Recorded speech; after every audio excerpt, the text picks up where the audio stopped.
சீமான் அவர்கள் வந்து ஸ்டாலின் அவர்கள் திமுக மற்ற கட்சிகளை வந்து விமர்சிக்கிறத குறைச்சிட்டாரோ அப்படின்ற மாதிரியான ஒரு கருத்துக்கள் போயிட்டு இருக்கு. அது குறை சொல்றவன் எதையாவது சொல்லிட்டே இருப்பான். திமுகவை எதிர்க்கும் போது RSS கைக்கூலின்பான், பிஜேபி காசு கொடுத்துருச்சும்பான். பிஜேபி எதிர்க்கும் போது கிறிஸ்தவ கைக்கூலின்பான்.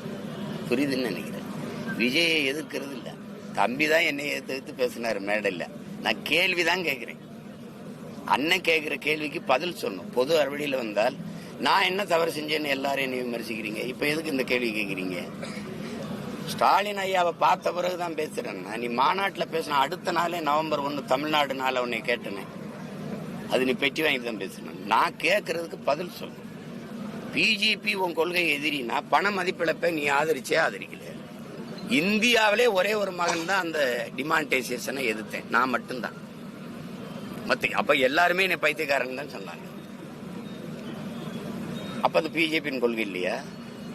ஒரு கேள்வி அண்ணன் உங்களுக்கு எழுப்பும் போது பதில் சொல்லணும்.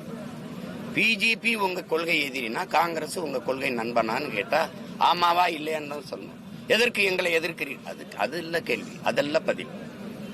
பிஜேபி கொள்கை எதிரி, திமுக அரசியல் எதிரி. கொள்கைக்கு அரசியலுக்கு என்ன வேறுபாடுன்னு கேட்டா விளக்கம் சொல்ல தெரியணும், இல்லைன்னா பேசக்கூடாது. அண்ணன் சொல்றது புரியுதா? என் தம்பி உங்களுக்கு தான் பேசுறேன், விஜய்க்கு சேர்த்து விஜய்க்கா தான் கேட்கிறேன். அப்படி பேசக்கூடாது. ஒரு தலைமை வந்து சரியா வரணும். முன்னாடி நிக்க வந்திருக்கவன் நல்லவனா கெட்டவனான்னு பாக்காதீங்க, உண்மையானவனான்னு பாருங்கன்னு நீங்க அவ்வளவு பேருக்கு முன்னாடி பேசுறீங்க. கெட்டவன் எப்படி உண்மையா இருப்பான்னு கேள்வி கேட்டா நீங்க பதில் சொல்ல தெரியணும்.